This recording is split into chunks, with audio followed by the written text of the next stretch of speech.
Je suis directeur de Polysonic, qui est une association qui gère un projet d'accompagnement de la pratique musicale.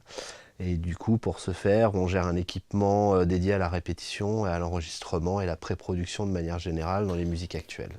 Je suis venu à Métier Culture parce qu'on avait une problématique en fait liée à la formation, c'est-à-dire qu'on est une petite équipe de 5 salariés. À 10 ans d'expérience de la structure, s'est posé vraiment la question de définir des parcours de formation pour chacun des salariés. La première étape, c'est qu'on a été vu par Recopia du coup, pour établir un diagnostic de la structure. Alors c'est un diagnostic assez général sur le fonctionnement de la structure, le modèle économique.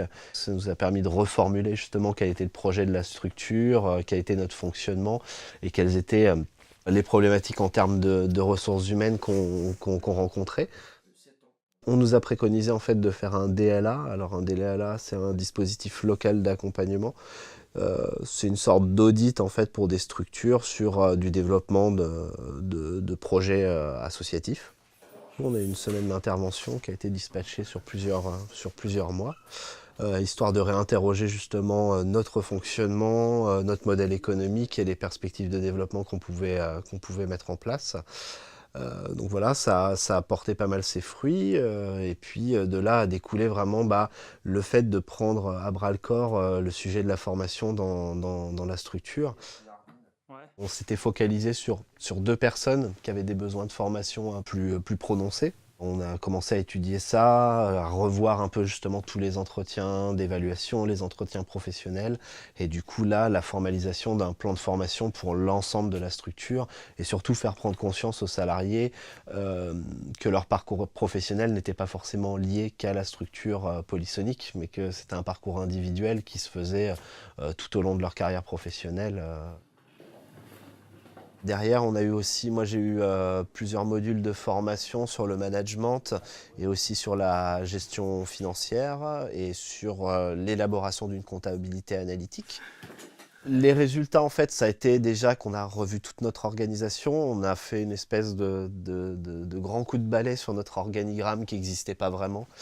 On a refait nos fiches de poste, on les a faites pour certains parce qu'il n'y en avait pas. On a vraiment remis à jour un peu tout notre fonctionnement, à se dire, bon bah voilà, il nous faut des outils de base pour pouvoir vraiment fonctionner en équipe avec des outils ergonomiques qui nous permettent de ne pas perdre de temps et de fixer les choses pour tout le monde, de fixer un cadre.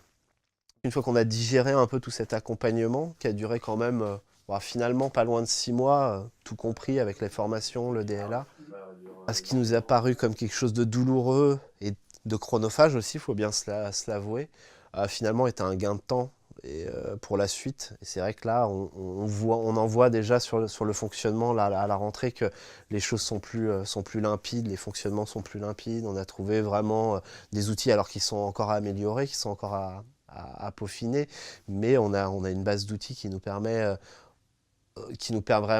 vraiment de nous focaliser sur notre travail, de ne pas perdre du temps sur des tâches des fois un peu rébarbatives et où des fois on leur donnait peut-être trop d'importance. Voilà, on a réussi à faire un peu tout ce tri, cette espèce d'update en fait de tout notre logiciel qui nous a permis d'y voir plus clair et puis d'avancer plus vite.